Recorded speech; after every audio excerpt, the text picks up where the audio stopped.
wanachofanya wewe kwamba wewe ulipe kodi, wao wafaidi. Na ndicho maana unaona ni kwamba hatuna kitu chochote ambacho sisi wa Tanzania tunafaidika nacho. Na waulizeni hili swali ambalo huwa nauliza kila siku. Hivi, Samia anajua bei ya sukari? Samia anajua bei ya matibabu? Mwigulu anajua bei ya matibabu unayoenda wewe hospitalini? Anajua wewe mwanafunzi anakutana na changamoto gani akipata kutafuta mkopo? Anajua mzazi ana struggle kiasi gani kumpeleka mtoto shule? Anajua gharama za maisha? Mwigulu anajua bando wewe unaweka kiasi gani?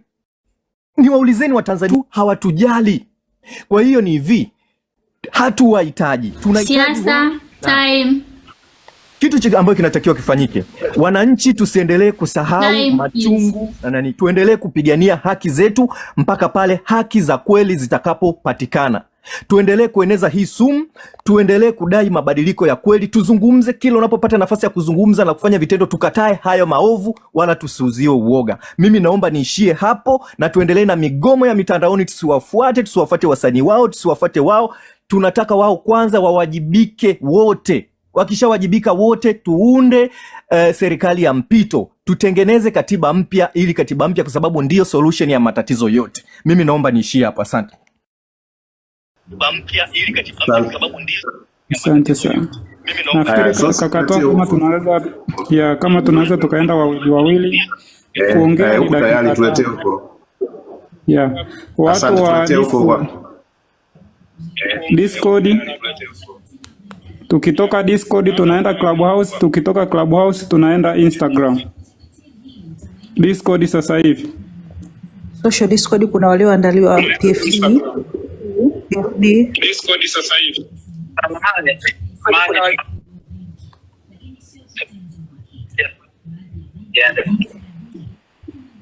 Tulikuwa tumeanza na utambulisho, sitaka kwanza kwenye tathmini ya zia ile commission. Ndivyo nimeona kwamba ndio kinatakiwa kufanywa kwanza. Angalia tathmini ni wapi tulianzia, ni wapi tulipenda na pia tuingia kwenye mjadala. Sijajua kama nitakuwa nimeweka sawa, nitakueleweka vizuri. Asante.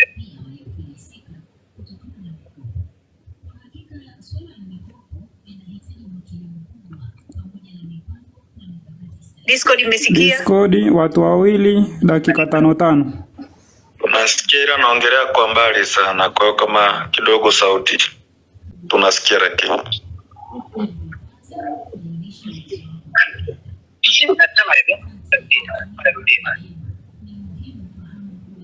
kikao hiki kilikuwa mimi angalie kwa kile tarehe 20 ulipoanza kia tarehe 1. Wewe wasikike, niteke chini sana uko Facebook. Hapo ndio tuje sasa kwenye haya ambayo tumefanyiwa na serikali dhalimu ya Chama cha Mapinduzi. Nafikiri tungeanza hivyo ingeenda vizuri kidogo. Kwa tunapoingia kwenye mjadala moja kwa moja, tunajua kwamba haya ndio wanaendelea kufanya, lakini sisi mpaka kufikia hapa leo katika mipango yetu tuliyopanga, ni wapi katika mipango yetu na ni wapi katika mipango yetu tulifeli, na ni nini kilitakiwa kifanyike ili tupate matokeo mazuri. Alafu baada ya hapo sasa ndio tutaingia kwenye mjadala kama hiyo. Nashukuru. Asante. Social? Mkubwa, kama ukiniruhusu naomba karibu sana. Asante. Moja na kwenye makundi yote. Mtu mkubwa, mimi kama nimeelewa vizuri, nadhani vijana wetu wako mbele sana kuliko sisi wengi tulioko hapa, kwa sababu wao wamekutana mara kadhaa, wamepanga mikakati mbalimbali mara kadhaa ambayo sisi katika ujumla wetu labda bado hata hiyo mikakati hatuijui. Nadhani hatua nzuri kama tunapenda kufanya tathmini za tujue tuko wapi, na sidhani kama kuna mikakati tuliyowahi sisi katika ujumla wetu na Gen Z. kundi mara kadhaa, sikia mara kadhaa, lakini nadhani they are better off kuliko wengi wetu hapa. Labda tungejua sasa wako wapi, wameendeleaje, wamepata mafanikio gani, wamepanda wapi. Sisi wengine watazamaji wa mbali tunawaonaje? Tunadhani sisi wamepamba wapi na wangeweza kuboresha nini ili tuweze kwa pamoja tuweze kufanikiwa. Lakini tukienda sisi tutadominate mjadala wakati wale watendaji walioko kwenye ground hatujawapa nafasi ya kuwasikiliza. Ninadhani tukitoa wao, sisi tuliokuwa tunahudhuria mikutano yao kushauri gani kwao, mimi nadhani mjadala ungekuwa na tija zaidi kuliko sisi tuanze kupeleka ya kwetu. Lakini hatujawahi pamoja sisi na wao. Wachache mmoja amekuwa akihudhuria, haitupi uhalali wao kama Gen Z ambao kila siku karibu wana mkutano. Mimi ningeshauri hivi mtu mkubwa, labda tutatoka kitu chenye tija zaidi kuliko.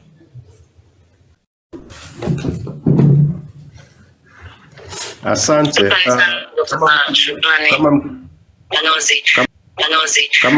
Tumeamua kwamba tutakuwa tuna moderators ambaye atakuwa ni mtu mkubwa na mimi pamoja na I think kuna moderator kwenye TikTok, Discord, Instagram, Facebook na sasa Dr. ameona tuanze kwa hiyo platform zingine hapo. Tuanze kwa kujadili swali ambalo lilikuwa linajadiliwa sana ni kwamba tupate mrejesho wa ukweli kwamba ni wapi tulienda sawa, ni wapi tulienda tulipokosea, kama kuna marekebisho na vinginevyo. Kwa hiyo naomba tuanzishe hoja kwa upande huu na tukaribishe Gen Z na representatives wake waanze kwanza ala pande hivyo. Karibuni.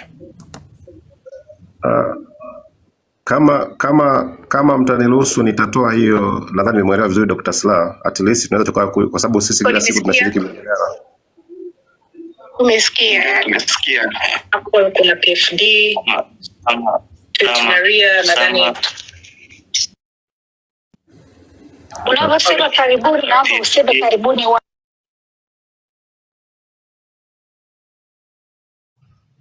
Ninaweza nikazungumza? Zungumza kaka, toa hazungumza.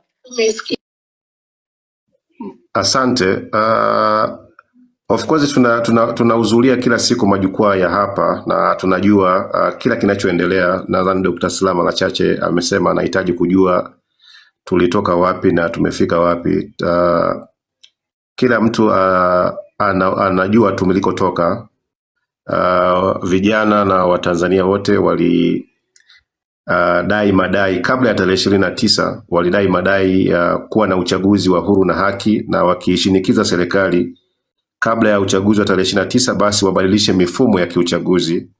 Uchaguzi ufanyike uwe huru na haki na vyama vyote viruhusiwe kushiriki, na wao kama Watanzania wapewe haki ya kumchagua kiongozi wanayemtaka. Lakini licha ya madai hayo ya Watanzania wote, vijana na Watanzania, kwa sababu madai haya sio ya vijana peke yao, ni madai ya Watanzania wote. Kwa hiyo serikali haikusikiliza wala haikufanya mabadiliko wala haikufanya mabadiliko yote mpaka pale ilipofikia siku ya tarehe 29. Lakini chanzo cha maandamano ya tarehe 29 pia ni utekaji ambao ulikuwa umeendelea. Wahanga wakubwa ni vijana. Vijana wametekwa wengi sana kabla ya tarehe 29. Mwanzoni kabisa mwaka 2024 wameanza kutekwa vijana. Ametekwa Deusdedith Soka, ametekwa Jacob Mlai, ametekwa Shadrack Kichaula. Huyu alikuwa ni TikToker hapa. TikToker wengi wametekwa, wengine walifanikiwa kurudi, wengine hawajarudi mpaka leo. Walitekwa kina Mdude Nyagali, walitekwa kina Humphrey Polepole, walitekwa wakina Choncholi, hawa makada wa Chama cha Mapinduzi. Watu wa Tanzania zaidi ya 2000 wametekwa kabla ya uchaguzi wa tarehe 29. Watanzania wamelalamika, mijadala yetu hapa TikTok tumelalamika tukitaka hiyo haki ya vijana wenzetu wanaotekwa waachiliwe huru waweze kushiriki na sisi, lakini ikawa ngumu, haikuwezekana. Serikali haikusikiliza. Mjadala iliendelea na baadaye tarehe ilivyofika sasa tarehe 29 vijana walitoka kuanzia mapema kabisa kwa Dar es Salaam, kuanzia pale Kibo, Arusha, kuanzia pale Sanawali na maeneo mengine, Mbeya, kuanzia pale Kabwe, Dodoma, walitoka Iringa, wakatoka kule Mara, walitoka kuandamana kwa sababu ule uchaguzi ambao ulikuwa unafanyika ulikuwa hauna ridhaa ya Watanzania. Hata wao vijana hawakuona sababu ufanyike fedha za Tanzania zitumike kwa uchaguzi ambao hauna ridhaa ya Watanzania wote. Kwa hiyo vijana walitoka siku ya tarehe 29 kwenda kudai haki yao ya msingi. Hawakujua kama wanakwenda kuuawa.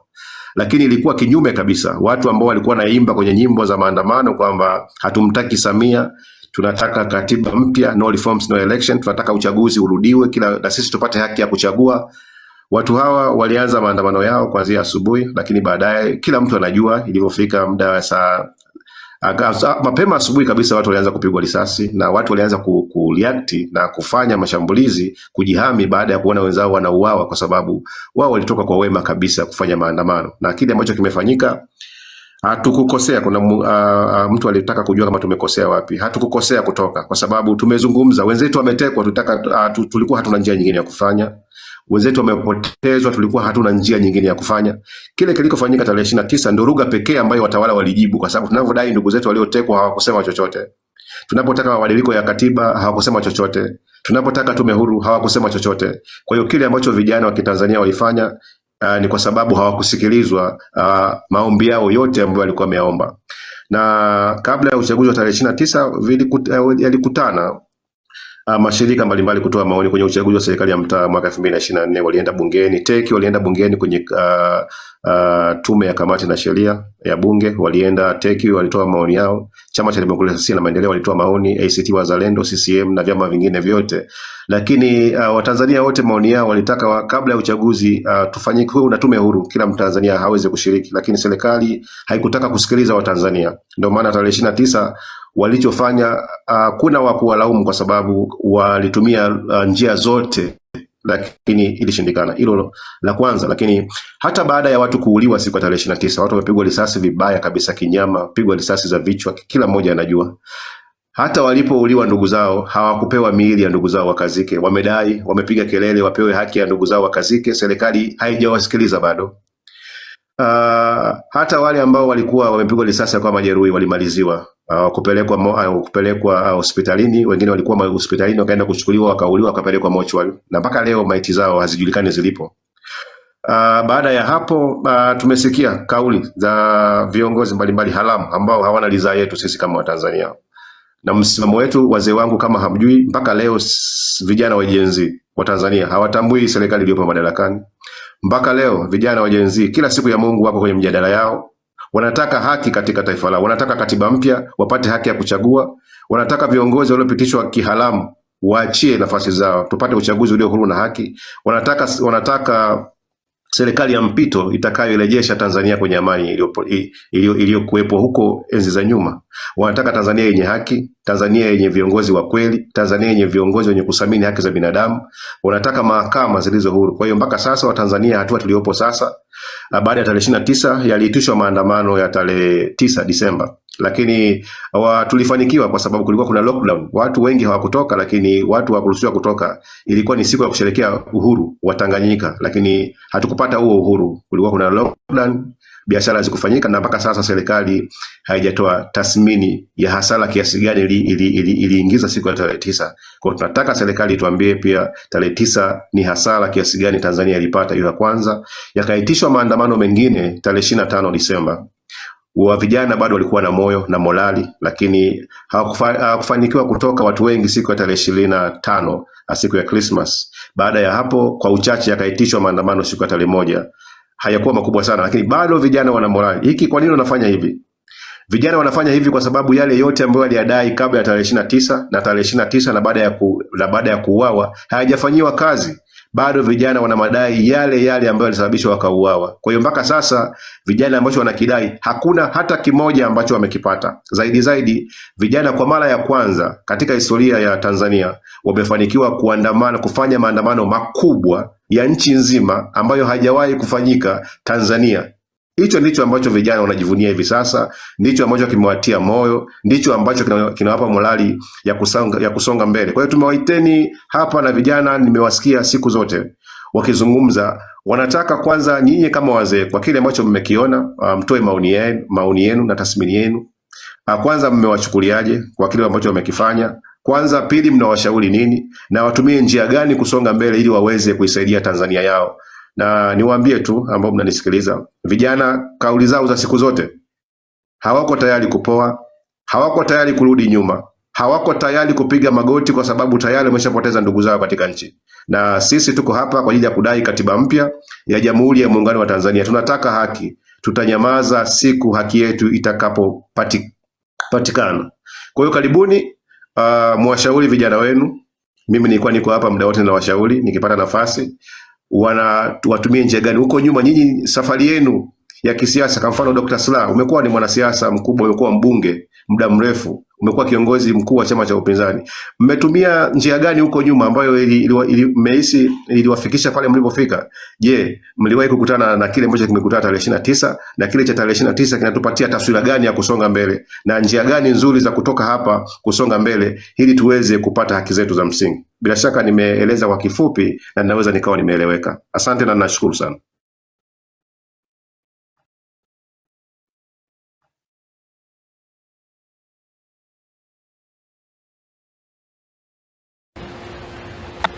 Nadhani tuwape muda pia Instagram naona kuna Nurvazi anaweza akaongea chochote, na kuna Munaravu pale na Lecho naona kashuka, ila wanaweza wakaendelea wengine. Nurvazi tunakusikia. TikTok na sehemu nyingine unaweza ukatuwakilisha pia kupitia Instagram. Swali mbalimbali kila anayejisikia kujibu mahali fulani atajibu, na hiyo nadhani tutabeba maswali mengi zaidi.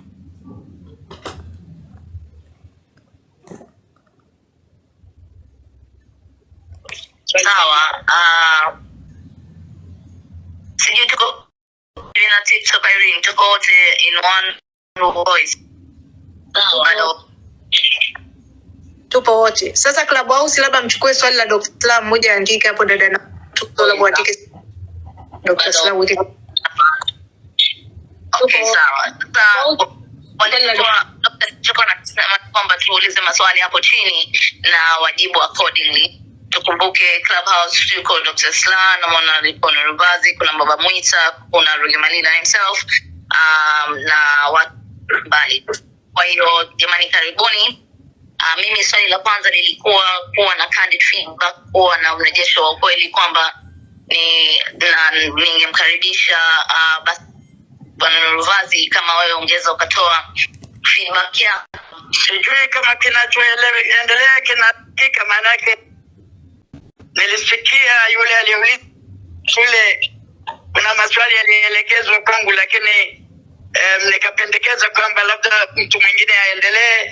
Sisi tutakuwa tuna rekodi haya maswali, alafu baada ya muda fulani, labda baada ya watu wawili watatu tuyajibu, ili tusipoteze muda. Sijui kama utaratibu ukoje. Sorry basi samahani, mimi nilikuwa nimejaribu kumkaribisha Bwana Nurvazi sababu awe ni mmoja wa speakers wetu wa kwanza wa kuongea wakati tunakusanya hayo maswali. Karibu. Awe ni mmoja wa speakers wetu wa kwanza wa kukusanya hayo maswali. Karibu.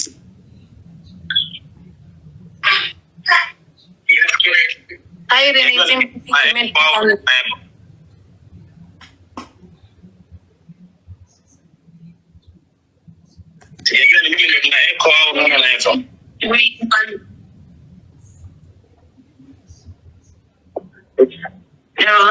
Ndio sisi yako pia. Sijui ni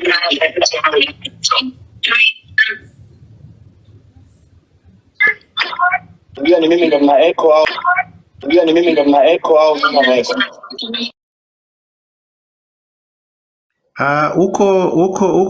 Huko nadhani hamna, utayari wenu ni mdogo sana. Queen, tafadhali Nurvazi kama anaweza kusikika kutokea huko na tu. Mheshimiwa Dr. Slaa, nafikiri yako vizuri. Tungeacha watu waendelee kunani kwanza kwa kusanya hayo maswali.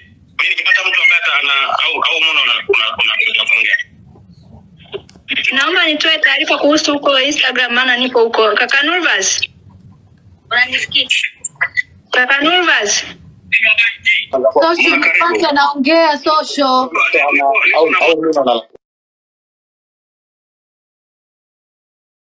Okay, One Love. Unanisikia? Ninaona huko watu wa Discord wapo wangapi? Muna karibu. Niko na Muna Love kwa Instagram na Rachel ana jambo la kuchangia kidogo. Karibu. Unanisikia hapo? Yeah. Mimi kwanza niwashukuru watu wote walioalikwa wakawepo. Mungu awabariki sana. Mimi nipo katika kujifunza kwa sababu sijui mambo ya siasa. Kwa hiyo niko katika kujifunza vitu vingi ndio maana nimejoin. Kikubwa kilio changu, kelele zangu na naomba watu wengine wote mpige kelele bila kujali wewe una followers wa moja, wawili, wangapi wametekwa na wengine wanateseka. Maiti zima. Hilo mimi ndio sehemu ambayo niko na ndio chagua kusimama. Ningeomba na watu wote bila kujali ukabila, udini, wala chama, wala chochote, kwa sababu binafsi na chama, lakini napigania wale wenzetu ambao wametekwa, wengine ambao wamekamatwa pasipo sababu, wenyewe tunaona bila kuambizana, ingawa watu wanaita watu wachochezi, lakini tunaona kabisa kama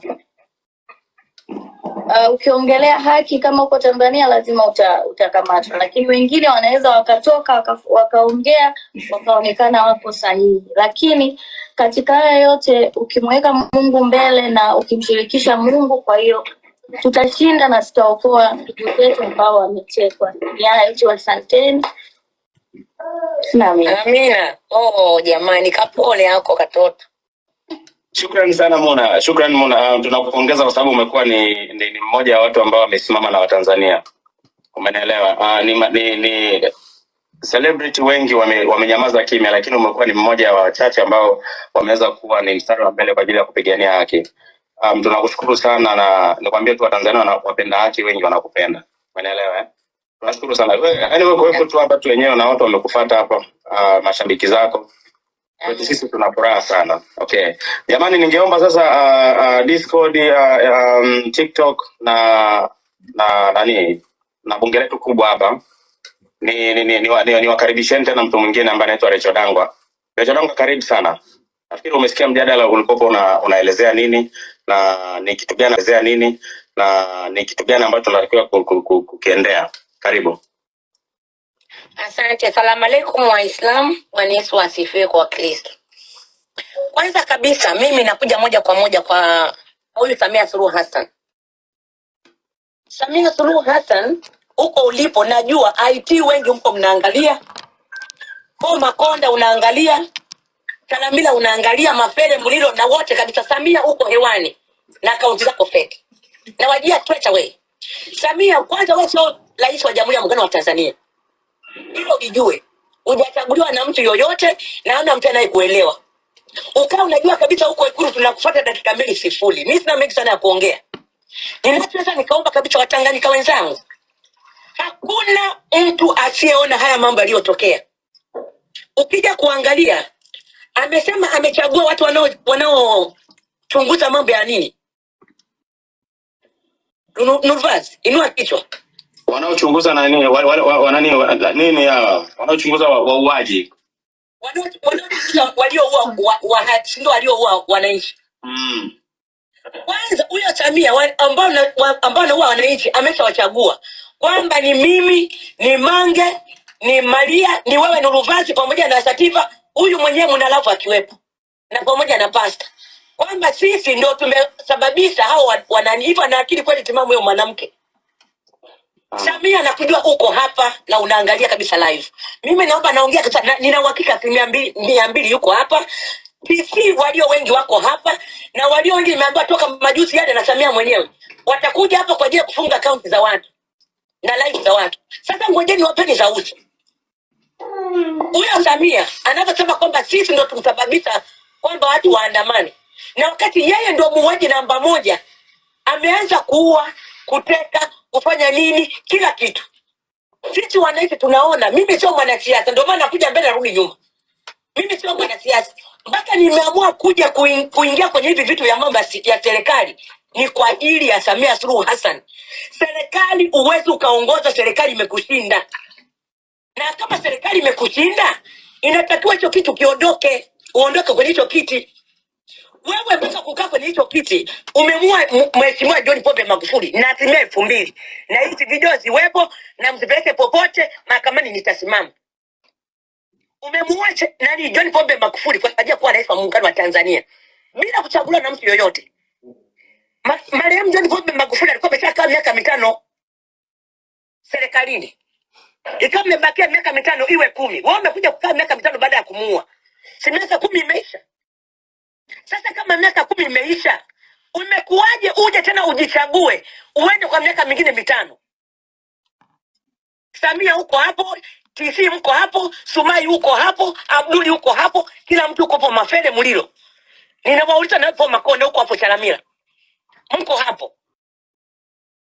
Imekuaje huyu mwanamke na Abduli na kuuliza huyu mwanamke ujiweke kwenye jamhuri nani, ujiweke serikalini, na wakati unajua kabisa hujachaguliwa na mtu yoyote, na bado umejiweka serikalini na bado unaua. Umejiweka na bado unaua, na bado ukasema kwamba umemua Magufuli, umejiweka hapo matakwako kwenye hicho kiti, na bado miaka 10 imeisha.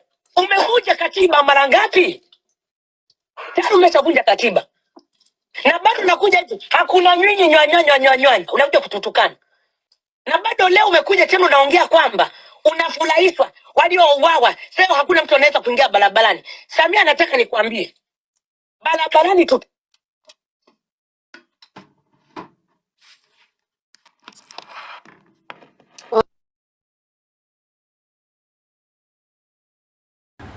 Nurvazi kashushwa bwana. Ameshushwa. Yaani wanatakiwa wajue kwamba barabarani natoka. Ndio kitu wanatakiwa wajue. Tunatoka. Yaani tunatoka. Leo sikasema tunaogopa. Tunataka tumwambie tunatoka. Samani host, Recho nimeona amekuja hapa, anaomba apandishwe hapa. Sijui nimemwona mtu kama Recho ametuma message hapa. One love. Mjadala uendelee, yani achana, yani tusiwape time. Wakishusha sisi tunaendelea. One love uendelea, mkaribishe, mnaweza kumshusha mtu mmoja ukampandisha Lecho. Naombeni moderator mnisaidie kumpandisha Lecho, simuoni. Kama kuna mtu kamuona Lecho. Watu wamejaa. IQ na mshusha. Okay, ngoja nimpandishe Lecho.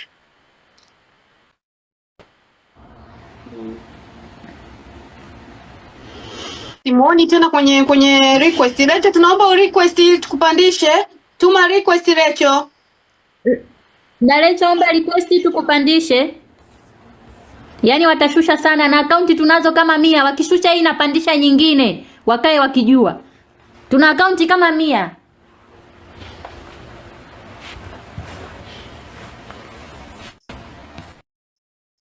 Bado simuoni Lecho. Okay, wakati mnampandisha Lecho, nataka kujua Discord tuna watu wangapi? Hapa Facebook tuna watu wengi. Discord tuna watu wangapi? Request upande. Discord wapo zaidi ya 500. Zaidi ya 500, asante. Watu wa Facebook pia unaweza mkacomment kwenye comment nijue mpo wangapi. Siwezi kurefresh. Kwa hiyo unaweza kucomment hapa kwenye comment hapa Facebook, mnajiona mpo watu wangapi tujue. Hapa mbona Dale nampasha hapandi? Dalecho.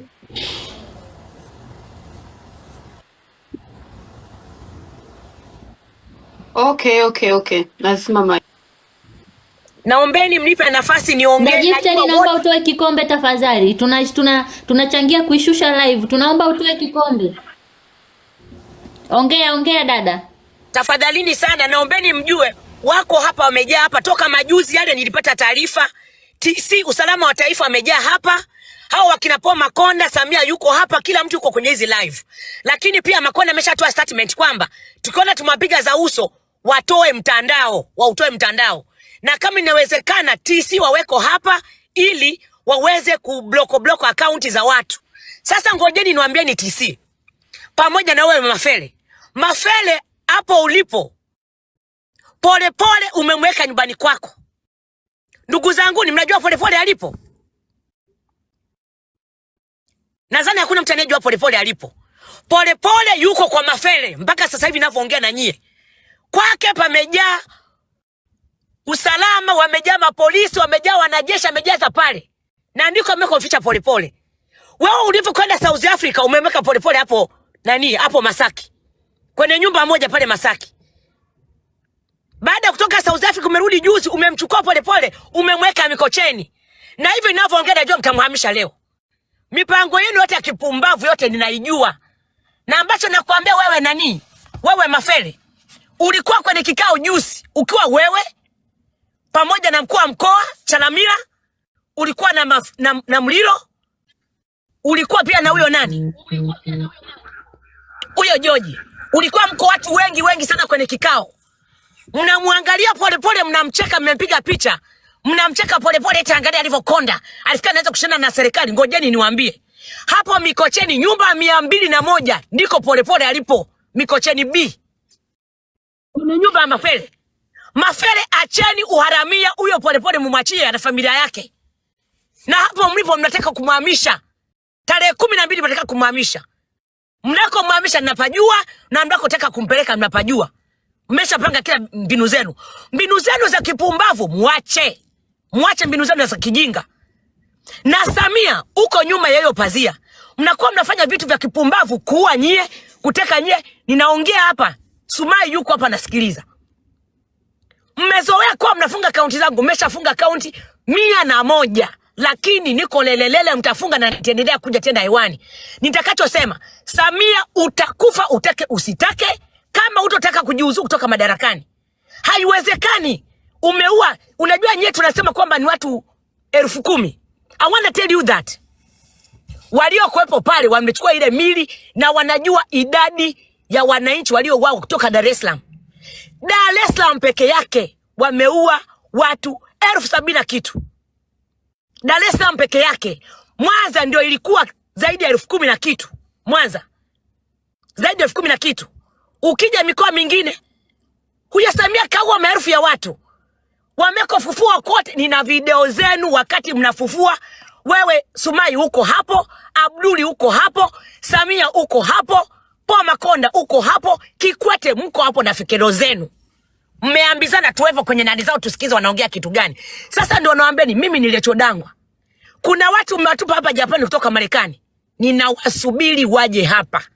Kuna watu umetuma Marekani pale wanamtafuta Mange kama wana akili nzuri. Kuna watu umetuma Kenya kwa ajili ya ya Maria.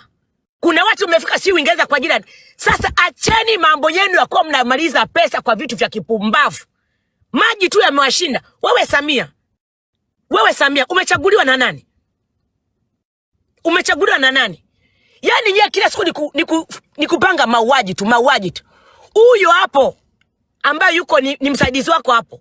Tayari wewe na Abduli pamoja na Kikwete mmeshampangia kumuua baba wa watu.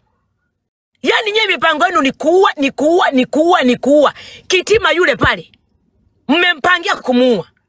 Yaani bila hata aibu usoni, muache masuala yenu ya kipumbavu. Na ngojeni niwaambieni, nina evidence zenu zote. Muache vitu vyenu vya kipumbavu. Mmeshapanga kwenda kwa nani? Kwa Gwajima kanisani Jumapili. Mmeshajipanga, tutaenda kanisani, tutaenda kumuonyesha. Acheni kukaa mnafikiria vitu vya kipumbavu. Hizo hela mnazosambaza huku na huku na kati hata maji yamewashinda. Pale nini? Uwanja wa ndege ambao uko Arusha. Ule uwanja wa ndege sasa hivi wanapitisha ni madawa ya kulevya kwa kwenda mbele. Paul Makonda, Chalamila, Samia, Kikwete mnagawana hizo issue. Na pale kwenye ule uwanja hamkaguliwi. Ambaye amepewa nani atenda na hiyo ya kufanya madawa kulevya ni nani? Aliyemlea Samia. Huyo baba aliyemlea Samia ndio mkubwa anayesimamia hilo genge. Sasa ambacho naweza nikawaambia, Samia ufai kuigwa hata na mbwa aliyekufa ambaye ananuka sasa hivi. Hufai kumuongoza mtu yoyote, hata kichaa hufai kumuigwa. Hufai kuigwa wewe. Abduli, wewe ndio wakutoa pesa kila siku. Mnakumbuka kwenye kikao pale ulitoa bilioni 1 na milioni 600 na kitu. Eti UVVCCM. Mnatoa hela za kipumbavu kwa serikali eti haina hela. Mmeshinda kuunda miundombinu. Najua vitu vyenu vyote, vituo vyenu vya mafuta, vya Kikwete, vya Liziwani, vya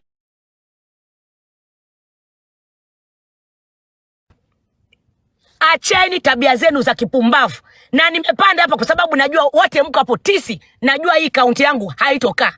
Mtaipambania. Mmeshafunga 101, lakini I'm still there. Na nitawanyosha kwa mujibu wa sheria. Lakini cha kufanya, waachieni hao watu. Pole kawafanya nini? Lissu kawafanya nini? Kwa nini mnahangaika na watu? Nyie kama mnajijua, nchi mmebeba nyie. Ndio pesa mnazo. Kwa nini msisimamie nchi? Mkasimamia nchi vizuri. Leo mnawaza muue huyu, mfanye hivi. Jamani, acheni masuala yenu. Na nimekuja hapa kwa hasira kwa sababu vitu mnavyovifanya Samia hufai. Utoke serikalini. Nakwambia tena Samia. Mimi nakwambia kama Lecho Dangwa, mamangu anaitwa Vivian. Usipojitoa madarakani, nitakuonyesha kabisa. Na Tanganyika nzima mtapika pilau. Soon impossible. Mimi ya kwangu ni hayo tu. Mnisameni mongea kwa ukali, lakini mambo ndio hayo. TC mko hapo, Samia unasikiliza, nyote mmesikiliza, ya kwenu ndio hayo. Nina mengi na nitawapa siku nyingine. Asanteni.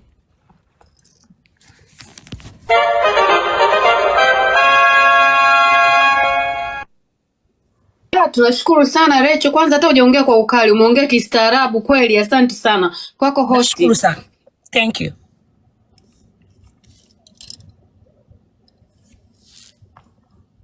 Asante nashukuru. Dada Lecho, asante sana, asante. Tunahitaji wajasiri sana kwenye nchi yetu. Tunahitaji watu wa kuipazia sauti sana taifa letu. Taifa letu linaangamia, taifa letu limebagazwa. Hatuna rasilimali ya aina yoyote iliyobakia Tanzania. Kilichobakia ni kwamba anasubiria tu na ile Ikulu yenyewe akabidhi, kwa sababu hamna kitu. Kama maji tu yanamshinda, anatoa pesa anawapa wachezaji mpira. Wachezaji mpira wanalipwa wale na maklabu yao. Alafu wananchi wanakunywa maji tope tupu. Wananchi wanakosa maji wiki nzima. Alafu wewe unachukua hela unawapa wacheza mpira. Kweli una huruma na wananchi wako wewe? Alafu leo hii unatutamkia kauli za ajabu. Hatuwezi kukubali. Tunahitaji watu wapaza sauti kwenye taifa letu. Naomba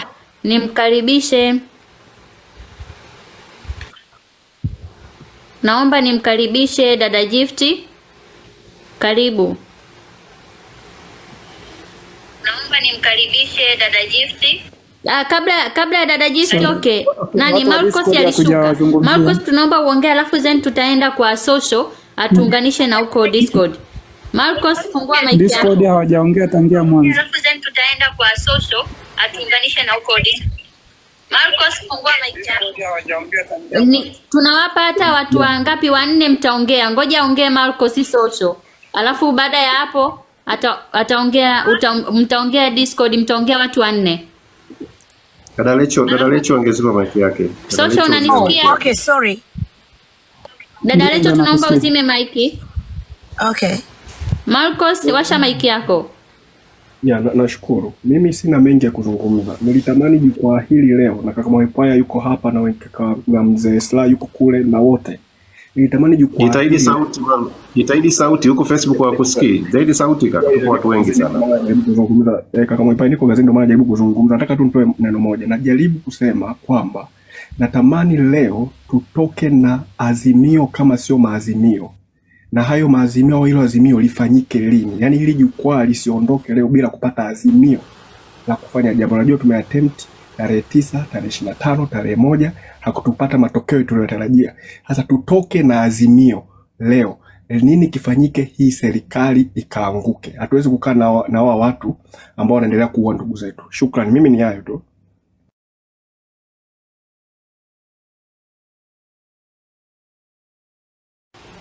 Social kwako Discord. Social please. Maandamano ya bila kikomo, huo ndio mpango mzima, kwa sababu hakuna nchi iliyokombolewa kwa kukaa tu nyumbani. Maandamano ya bila kikomo ndio atakaosaidia. Sawa sawa Dalecho. Asante.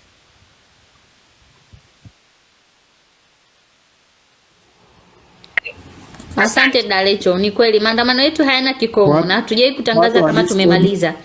Na asijidanganye kwamba hatutotoka. Social endelea. Maandamano yetu hayana kikomo. Mkomba jitayarishe. Hamna kupoteza muda. Hatutotoka. Social endelea. Mkomba jitayarishe. Discord. Hamna kupoteza muda. Hatutotoka. Social endelea. Discord. Mkomba. Kaka Sama ongea. Mkomba. Kaka Sama ongea. Okay. Okay, nasikika hapo. Nasikika. Kwetu sisi unasikika, sijui kwa wenzetu huko. Anasikika, tunasikia. Nakatakata. Okay. Nimefurahi sana kusikia Dr. Slaa, nimemsikia Muna, nimemsikia Mtwa, nimemsikia na Lecho na wengine ambao bado hawajapewa mic. Kwa kweli hii kitu imeleta faraja sana. Aliyebuni huu mpango kwanza imesaidia sana kuwafanya hawa watu wamepaniki. Hizi wiki 3 zilizopita walikuwa wamerelaxi wakianza kuambiana kwenye mitandao kwamba hawa watu wameferi sasa hivi hawana tena nguvu. Sasa nimeshangaa hiki kitu na nitazidi kukiongelea na kila wakati nakiongelea. Hawa watu kipindi cha yale maandamano tulioandaa ya tarehe 9 walihonga pesa nyingi sana pale kwenye kampuni ya TikTok. Hii waliipeleka ndani ya wafanyakazi. Walitoa karibu mabilioni ya pesa kwa sababu ya kublock akaunti zote zinazoisema serikali. Na hii kauli aliitoa kabisa Msigwa kwenye mahojiano. Alihojiwa akajisahau akasema tunaingia mpaka ndani ya kampuni penyewe wakati mwingine. Kuingia ndani ya kampuni maana yake nini? Kupeleka rushwa ndani ya kampuni. Kwa sababu uwezo ukapigwa permanent ban wakati hujaingia kwenye live. Mtu umelala usiku, asubuhi unaamka unakuta akaunti yako imewekwa permanent ban. Maana yake nini? Maana yake ni kwamba ni taarifa zinapelekwa kule kwa wahusika kwamba utambani huyu. Kawaida ya TikTok watakupa onyo endapo watakuwa wamepata maudhui yako hayafai. Utapewa onyo la kwanza, la pili mpaka la 3.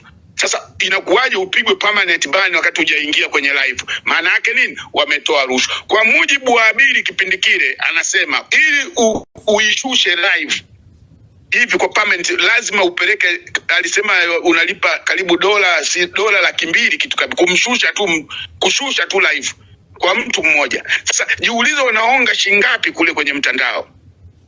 Wakati watu mnakunywa maji ya matope, wanaenda kuonga pesa ili mradi wasisemwe. Na ndio hii kampeni inofanyika. Na juzi hapa imekuja kampeni nyingine ya kushusha comment kupitia TikTok. Wanashusha comment pamoja na kukamata IP address ili watu wawakamate. Maana yake nini? Kuzuia hii mijadala. Na hii mijadala sasa hizi imekuwa na nguvu, na wapongeza sana mliobuni huu mtandao wa Discord. Huu mtandao unakwenda kuikomboa nchi. Huu mtandao ndio unakwenda kuikomboa nchi bila wao kujua. Kwa sababu gani? Na waombeni sana watu uwe tunatoa hizi klipu kupitia hata Discord, tunaweka huko kwenye Instagram, tunaweka kwenye TikTok, alafu wale watu au kwenye Facebook, wale watu watauliza hii mijadala inafanyikia wapi? Sisi sasa tutakuwa tunawaambia inafanyikia Discord. Sasa tutawateka wote wa kule kwenye Facebook. Huu mtandao ndio utakuwa unachukua nafasi, kwa sababu huu mtandao hauna upumbavu wa shushana sina kulipotiana. Tutashinda kupitia huu mtandao. Unaona kama leo, kwa nini leo tunashinda hapa katika hii live? Kwa mfano mimi wamenibani nikafungua akaunti mpya leo walivyoiona jina lile lile wameipiga ban bila mimi kuongea hapa. Nilienda tu niko chini pale kwa One Love, niko chini lakini nikapigwa permanent ban na niko chini sijapanda. Sasa maana yake nini? Tumeshinda kupitia hapa, lakini sauti yangu saizi sinasikika. Huko TikTok simnanisikia, Facebook simnanisikia. Kwa hiyo ni zero, walichofanya ni zero. Naingia kwenye mada. Mada tunayopambania sisi hasa kubwa ni kuhusu utekaji. Utekaji, katiba mpya, na hili swala la kuua watu wengi kwa wakati mmoja. Hivi vitu tusivitoe kwenye akili zetu wala tusivisahau kabisa katika maisha yetu. Na hawa vijana waliotoka ile siku ya tarehe 29 tuwaandike kama mashujaa. Na endapo Mungu akatujalia hii serikali ikaondoka, chukueni majina yote ya vijana wote, hata kama watakuwa wamefika 300, majina yao yote, na tutayatafutia sehemu, tutazika hata majina kwa njia ya kuweka majina yao na mwaka waliokufa, iwe kumbukumbu. Na tutaziweka sanamu za Mlilo juu, tutaweka sanamu la Mama Samia juu, tutaweka sanamu la Mafwele, tutayaweka iwe museum, iwe kumbukumbu. Kama wanavyosema, kama mnapoenda kuangalia mashujaa, kama mnapoenda kuangalia waliokufa kipindi cha vita vya Majimaji huko, wakina Mkwawa nani, kama mnavyofanya, hawa vijana hatutawaacha. Hawa vijana lazima tuwatengenezee mnara. Mnara utakuwa ni kumbukumbu. Hata kama watakuja watalii wataingia kwa fedha, lakini tutawaelezea historia. Nani aliua watu hao? Walioua watu ni masanamu haya hapo juu. Hilo sanamu la Samia, Mafwele kama unavyoyaona hapo juu, kama unavyomuona Mkunda hapo juu, kama unavyoona mfadhili wao Kikwete na nani, tutayaweka. Na watu watatazama zile maiti, na watu watatazama wauaji. Tutajifunza nini? Hii itakuwa generation na generation. Mimi nitakufa, babu watayakuta wale watoto, na watauona upumbavu wa ile serikali iliyokuwepo kipindi hicho. Usiliache hili, tulipiganieni sana hili. Tutakaposhinda, hawa watoto wawe mashujaa, kwa sababu ndio wamefanya Tanzania imeheshimika, wamefanya Tanzania imejulikana, wamefanya Tanzania ndio imeonekana ina rais muuaji kuliko wote duniani. Leo wameshinda. Nadhani mkiangalia vyombo vya habari mtaona hawa vijana. Na hawa vijana ndio wamefanya mpaka neno maliziano limetokea. Hawa ndio wamefanya sasa hivi mpaka mnaona watu wanatamani kuunganisha sima nini ili upatikane muafaka. Hawa vijana, isingekuwa hawa vijana msingesikia maneno kwamba tunataka kutengeneza serikali ya kitaifa. Tusinyamaze. Tuendeleeni kuongea, na kila siku tafanya hii mijadala, hata kama itakuwa mara moja kwa wiki mbili au mara moja kwa mwezi, lakini mjadala huu ni mzuri na umeitisha serikali. Kitendo cha serikali kwenda kutoa tena pesa fungu lingine TikTok, ina maana tunaiparalyze. Wamekwenda kutoa fungu kubwa kwa ajili ya kuzuia hii live leo isifanyike, lakini Mungu mkubwa, tulikuwa tumejipanga na Discord, tulikuwa tuna Clubhouse, mjadala umefanyika na watu wanasikiliza sasa hivi. Tusirudi nyuma. Kwa sababu gani? Vijana waliingia barabarani baada ya kuona utekaji umekuwa mkubwa. Vijana wameingia barabarani baada ya kuona kiongozi wa upinzani amekamatwa. Walivyoifungia Chadema, walivyofunga kabisa isifanye shughuli yoyote, vijana wakasema achaneni na vyama, waacheni wakina Lissu, waacheni wakina Heche, njooni tutengeneze sisi ambacho kitakuja kiutisha serikali. Na kweli watengeneza. Kuna aliyemshawishi, hakuna kiongozi yote wa chama aliyoshawishi hawa vijana. Mkiona kiongozi wa chama anakamatwa, mjue ni fitna. Vijana walijiorganize. Kulikuwa kuna live za masaa 24 mlikuwa mnakaribishwa Clubhouse mara moja. Tulikuwa tuna live za masaa 24. Kuna binti yetu mmoja Boke alifungua live ya masaa 24 kwa muda wa wiki 5 mfululizo na dada One Love.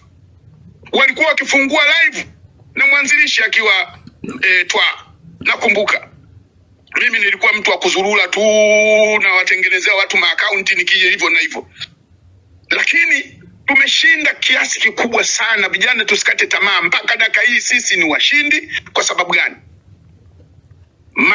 Yale maandamano ya tarehe 9 serikali iliweka lockdown, ina maana haikufanya kazi, ina maana ilipoteza mapato, ina maana ni sisi tuliitia pressure ile hasara serikali. Kwa maana ni ushindi kwetu, ni ushindi mkubwa mno kwetu. Wakati tamaa vijana mkasema kwamba eti mbona tarehe 9 tulifeli. Hatukufeli. Lockdown maana yake nini? Lockdown maana yake ni kuiweka nchi nzima chini ya ulinzi. Unapoiweka nchi nzima chini ya ulinzi, huwezi kufanya lolote. Fikiria wewe unapowekwa chini ya ulinzi, wewe umeambiwa nyoosha mikono, weka mikono nyuma, imefungwa pingu. Kwa hiyo mjue kufanya vile. Sasa nendeni Google muangalie serikali ya Tanzania inaingiza shilingi ngapi kwa siku. Utakapoiona ile pesa, ujue ile pesa tumeiparalyze. Tumeiparalyze, ndio tulivyoshinda. Maana yake hivyo ni ushindi. Na kipindi tulivyotaka kutoka tarehe 25 bado ni ushindi vile vile. Kaka Sama, muda kidogo alafu tutarudi. Kaka Sama, okay, mlinipa dakika ngapi? Umenipa dakika ngapi? 10. Dakika 10 zimeisha? Okay. Alafu utarudi tena. Wasilisha tena. Dakika 10 hazijaisha. Kama mmenipa 10 hazijaisha, mimi nina saa labda kama 5 nimeisha. Basi endelea. Hapo mpaka tumetumia kama hivi. Labda kama ni dakika 5 sawa. Okay. Ngoja nipime. Kaka, endelea umalizie ili tuokoe muda na hisi kama okay, ngoja namalizia. Okay, namalizia. Okay, jamani, mimi point yangu kubwa ni kwamba serikali isikae kimya ikaona kama vile imewakomoa hawa vijana. Tatizo kubwa la serikali yetu, alitaki kuwapa hawa vijana ajira. Ajira iliyoitengeneza kwa hawa vijana imetengeneza ajira ya bodaboda. Hii ajira ya bodaboda hii kwa lugha nyingine imewatengenezea mazingira ya kufa. Imewatengenezea mazingira ya kufa. Nendeni hospitalini mjaribu kuangalia, muone vijana wengi hawana miguu. Kwa sababu gani? Kwa sababu ya ajira iliyotengenezwa. Hii sio ajira. Tusikubali wananchi. Tusikubali hata siku moja. Hii sio ajira. Kwa hiyo vijana tuzidi kupaza sauti, tuzidi kila siku kuingia kwenye mijadala. Sasa hivi tu download hii kitu inayoitwa Discord na uko TikTok. Kwendeni. Mtu yoyote akifikisha watu 1000, jaribuni kufungua. Hata kama unajijua wewe huwezi kupata watu, tushare hata sisi kama tutakuwa tunanebana, tutakuja pale. Ili iwepo japo live, ziwepo tu. Hawa watu tutawaparalyze. Mimi sina mengi sana ninachopigana sasa hivi, kwa sababu wapo watu wazima hapo wakina Dr. Slaa na nani. Hebu sikilizeni hiki kitu. Hivi ni ajira gani kwa vijana zinazotengenezwa na hii serikali? Ukizingatia serikali, waziri mkuu wanasema inaonewa wivu. Kuna ajira gani nao watengenezea? Leo wanatengeneza vijana wa mchongo kwenda kusifia serikali, ambapo ni ujinga. Sisi tunaoona vijana 1% kubwa wanauza maji, wanatembeza maji, vijana wanatembeza karanga, mabinti wanatembeza miogo mibichi, matango. Ndio ajira za Watanzania. Kuna ajira na maisha yamekuwa magumu. Ukitaka kuprove maisha ni magumu, pitia kwa maduka ya mangi. Duka la mangi saizi wanauza siresi. Kwa Tanzania tulikuwa tununui siresi, saizi unanunua siresi. Tunanunua sukari iliyofungwa kama ilizi. Tunanunua vimajani vya chai vilivyofungwa kama ilizi vya kutumia kwa muda wa siku moja. Maana yake nini? Tuna prove maskini kupitia hapo. Msiprove utajiri, prove maskini kupitia hapo. Ndio 1% kubwa ya vijana wanaishi maisha hayo. Sasa tunaishi kwenye nchi ambayo ni ya 6 kwa madini duniani, kwa mazingira ya maisha kama hayo. Bila kuwasahau, na waambieni na mliopo hapa, wakina Dr. Slaa mlikuwepo kipindi kile na sisi tulikuwa vijana. Kipindi cha Mwalimu kwa viwanda vilivyonaitwa Mwanza natoka, tulikuwa tuna kiwanda cha Morogoro Shoes, nadhani mnanisikia wazee wangu. Tulikuwa tuna maduka ya viatu bora. Leo yako wapi? Lakini leo kuna mfumo umeanzishwa kwa Watanzania kula ngozi. Kwa nini tunakula malighafi? Kwa sababu ya upumbavu wa hii serikali ya kina Mwigulu Nchemba. Leo kila mkoa wanafurahia kula ngozi, wakati ngozi zamani zilikuwa zinatengenezwa ngoma, mikanda, mikoba, vitu vingine vingi. Mwalimu alikuwa anafanya maviwanda hapo, tunaunua maviatu. Leo watu wanashangilia kula viatu, kula mikanda, kula ngoma. Maana yake ndio tunakula malighafi. Tuwaambieni wakina Mwigulu Nchemba wabuni mbinu ya hawa vijana, wawatoe kwenye bodaboda, wanavunjika miguu. Mimi yangu ni hayo, sina mengine zaidi. Kama nitapata muda mwingine, bado nayo mengi ya kuongea. Asanteni sana, tuko pamoja. Asante. PFD naomba uwashe mic yako PFD, and then Kombo jiandae. PFD and then Komba jiandae. Tukasema tunakushukuru sana. Anafuata PFD. PFD naomba uwashe mic.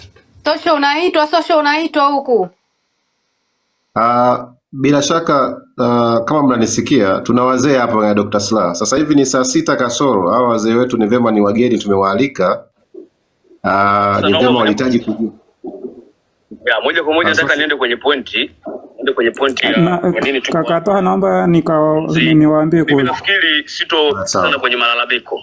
Kunaamini kwa.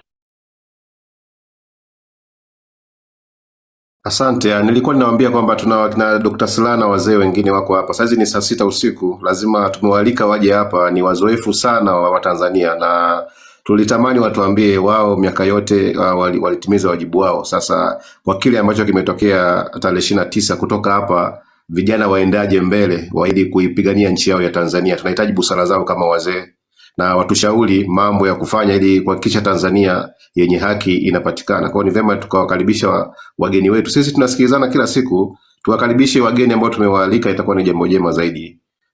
Kama itawezekana, kama mnanisikia huko wageni waliopo, wakiisha sisi tutumie nafasi yetu kuuliza maswali.